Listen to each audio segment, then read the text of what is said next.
time your time. Be sure that you respect the time constraints that you are given.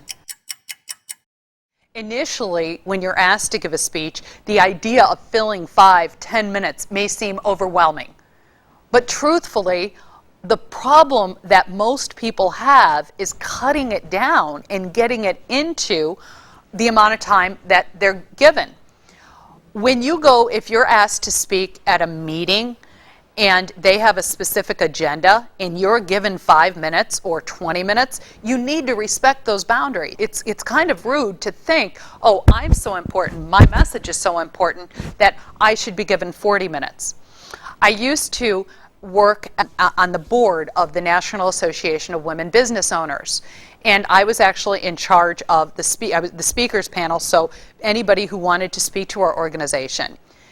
In almost every single situation, the speaker would come to me wanting to be able to speak for an hour. Now here we had a monthly meeting, and the monthly meeting went from 7 o'clock to 9 o'clock, and in that time we had to eat, we had to have the president be able to address the audience, we had a guest speaker, we had all of these things that we had to take care of on our agenda, and this was our organization and how the organization operated, and it did so for 30 years.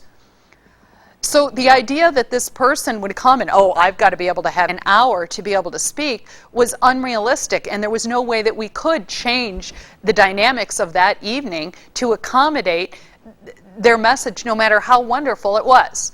So understand that when you give a speech, there are certain constraints on the time, and you need to respect those, and it's very rude to go over. Don't be afraid to cut the information down and get one message or the 2 points through to your audience that are the most important. Don't try to put more in, because you will only look unorganized, and it will look like you're trying to put too much into something that where there isn't enough time.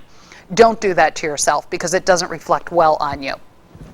The other point that I want to make about time is a very cultural thing. Edward T. Hall talks about time and how different cultures react and respond to time.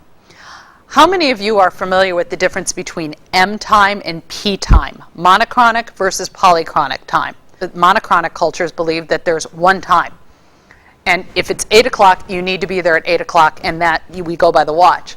There are other cultures that are more lackadaisical about time. They actually believe, there's many times. Time is a fluid thing.